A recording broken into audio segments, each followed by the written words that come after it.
अस्सलाम वालेकुम दोस्तों, मैं हूं अजहर काज़मी और आप देख रहे हैं काज़मी अली गाम।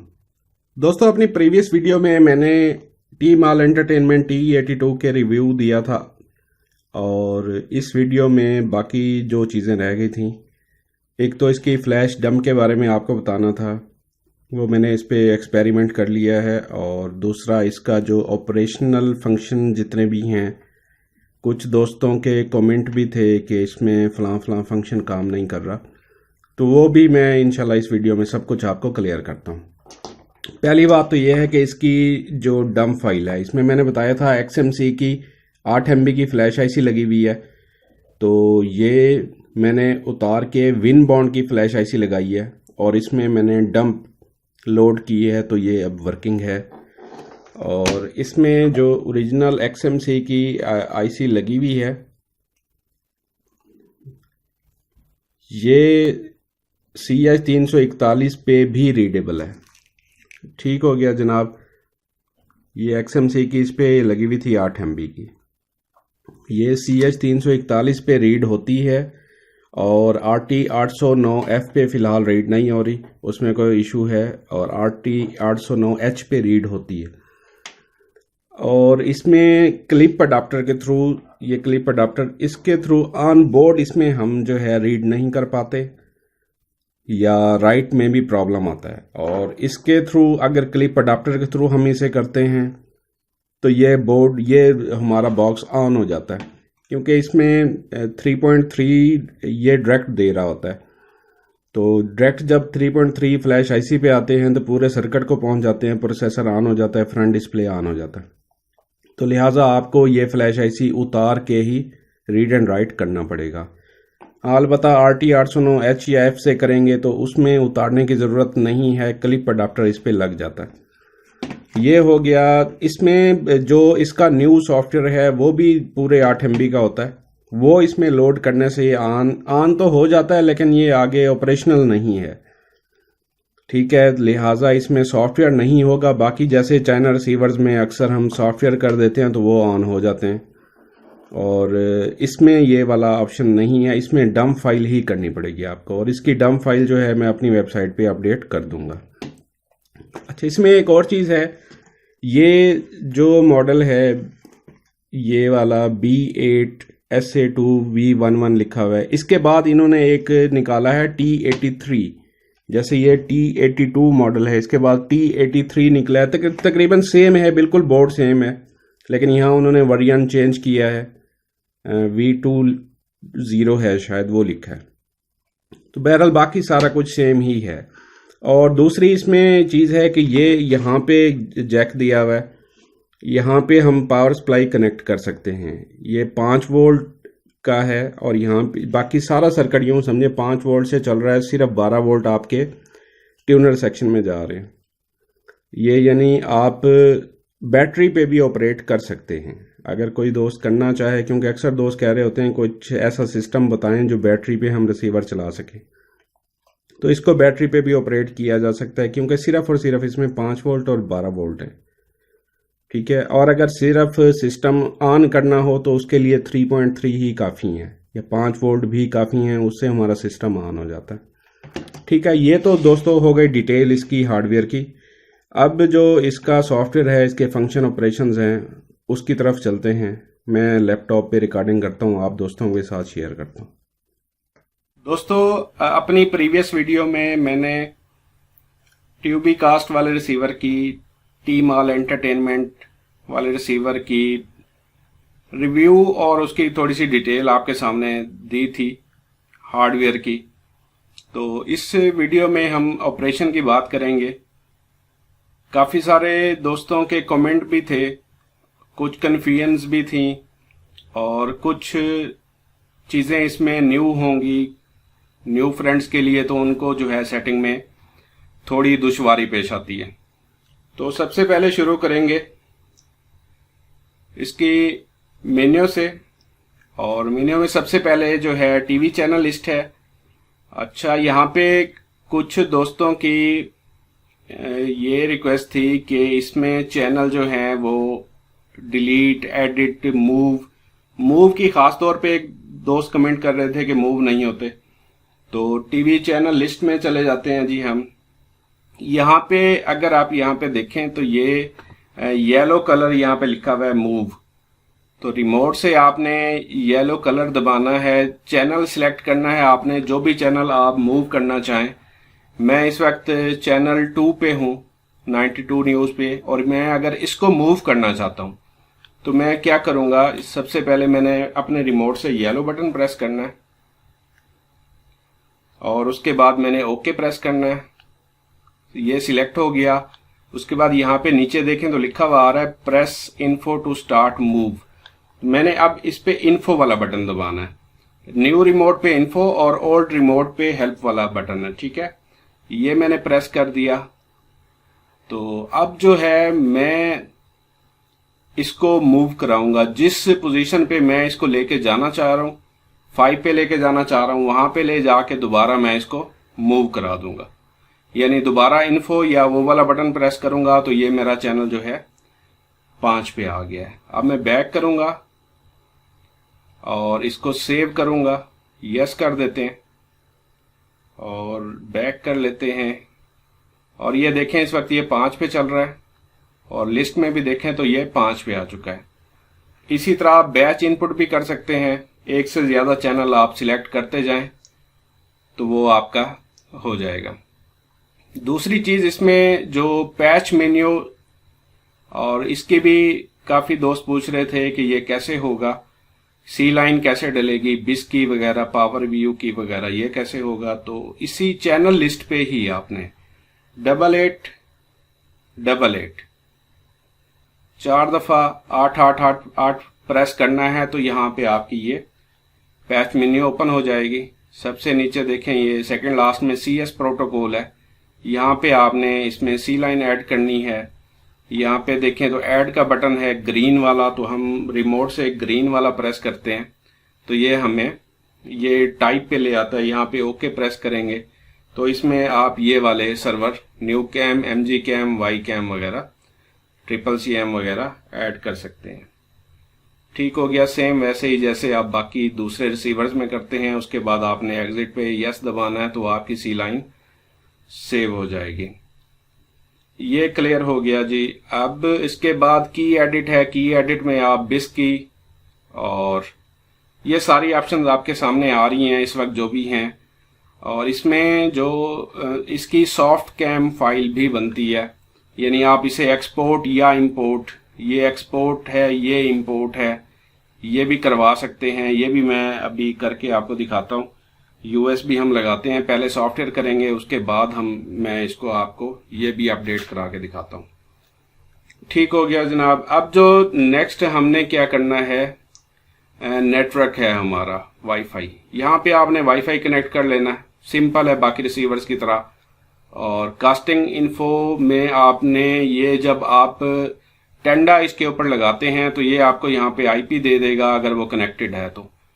बाकी ये ट्यूबी कास्ट वगैरह ये एक जो है डिटेल से मैं एक अलग वीडियो इस पे बनाऊंगा, क्योंकि अगर इस वीडियो में इसको हम शामिल करते हैं तो ये वीडियो काफी लंबी हो जाएगी। आज इसके फीचर्स बाकी देख लेते हैं, तो नेक्स्ट कभी इसकी जो मैं है अलग से वीडियो बना दूंगा ट्यूबी कास्ट के ऊपर कि हम मिररिंग कैसे करवाएंगे।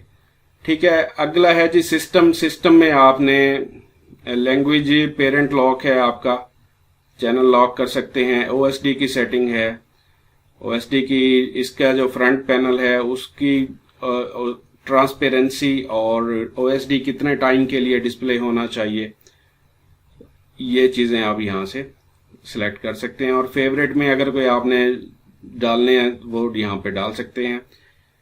ठीक हो गया जी। इसमें ऑडियो वीडियो की सेटिंग भी है, वो भी आप जो है यहाँ पे कर सकते हैं, कितनी रेजोल्यूशन होनी चाहिए और ऑटो और फला फला फला। ठीक हो गया। इसके बाद इंस्टॉलेशन है। इंस्टॉलेशन इंपॉर्टेंट है।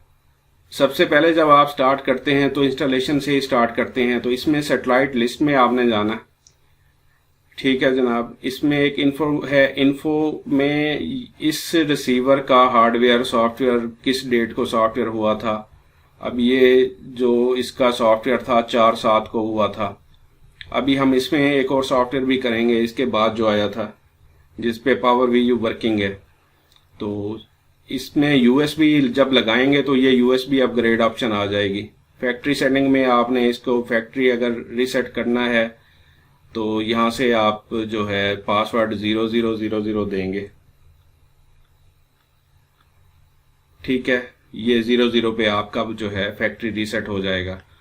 और इसमें सेटेलाइट लिस्ट में अब ये चीज़ थोड़ी सी इंपॉर्टेंट है, यहाँ पे जब हम आते हैं तो ये जो लेफ्ट पे हमें ये सिलेक्ट, ये येलो में शो हो रहा है इस वक्त, ये पाक सेट सिलेक्टेड है इसके ऊपर। ठीक है, अभी हम अगर इस पे ओके दबाते हैं तो ये देखें ये चेक का निशान आ जाता है। अब हम इस पे मॉडिफिकेशन कर सकते हैं अपनी लेफ्ट राइट एरोज के थ्रू, इसमें जो है हम मॉडिफिकेशन कर सकते हैं।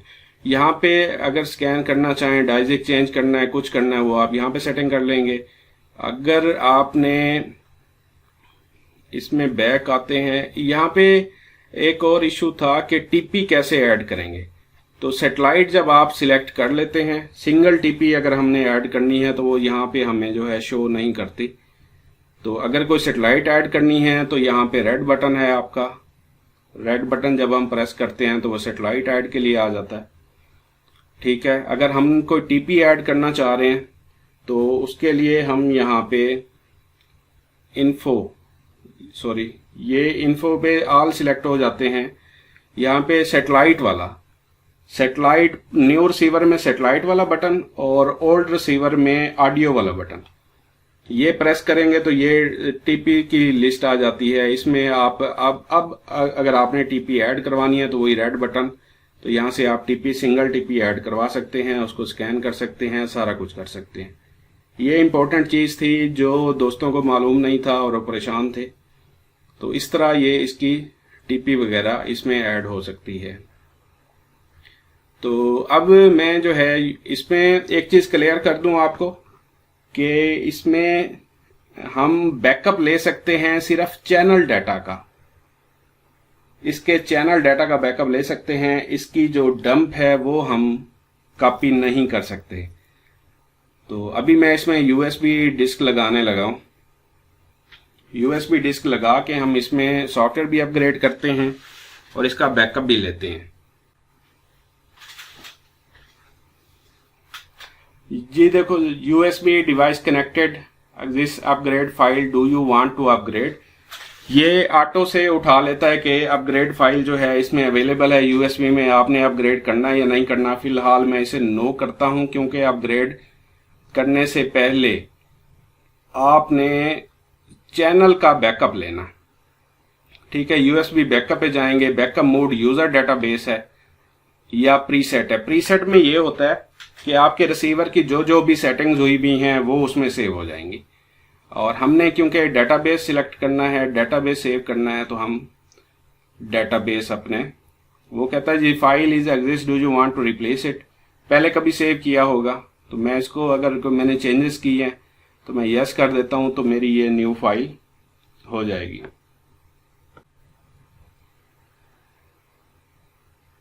जी दोस्तों, ये बैकअप सक्सेस हो गया। ठीक है जी, इसके बाद अब हमने बैक करना है। बैक करने के बाद यूएसबी अपग्रेड करना है। यूएसबी अपग्रेड में अब ये फाइल सिलेक्ट हुई भी है, इसको जस्ट हमने स्टार्ट कर देना। ख्याल कीजिएगा इस दौरान आपकी जो है इसको यस करेंगे, लाइट नहीं जानी चाहिए या फिर स्विच ऑफ नहीं होना चाहिए, स्विच हिलना नहीं चाहिए। ये चीज़ें आपने ख्याल करना है ताकि ये फिर आपका जो रिसीवर है वो डेड हो जाता है अगर इस कंडीशन में आपकी लाइट चली जाती है। हमेशा बैकअप पे लगाएं इसे। जी दोस्तों, अपग्रेड सक्सेसफुल हो गया। उसके बाद ये खुद से ऑफ होता है, ऑफ होने के बाद ये खुद से ऑन होगा। आप दोस्तों ने वेट करना है और फिर जब ये ऑन हो जाएगा तो इसमें कोई भी चैनल डाटा आपका मौजूद नहीं होगा। ठीक है, वो सारा डाटा जो है वॉश हो जाता है।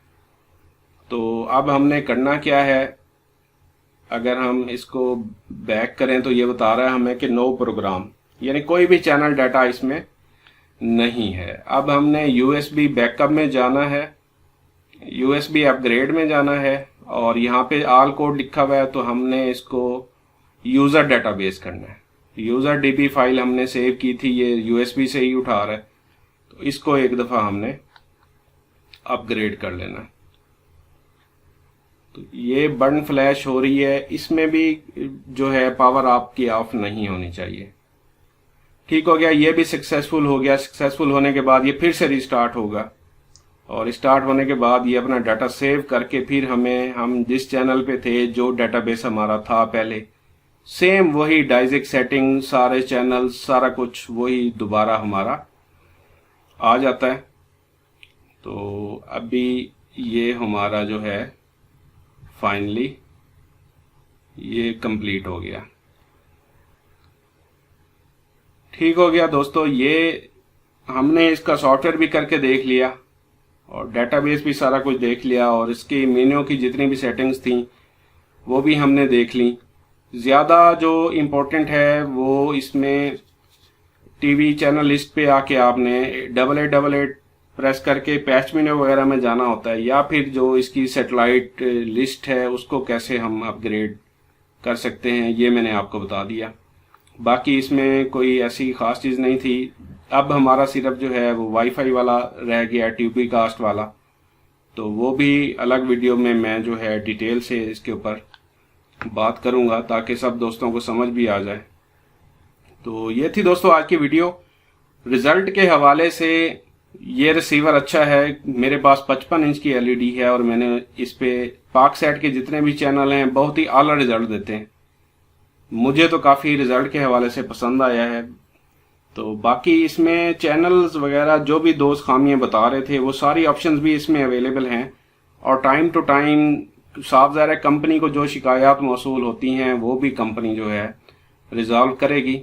जो भी छोटी मोटी इसमें अभी भी कोई खामियां हैं तो वो भी इसमें हल हो जाएंगी।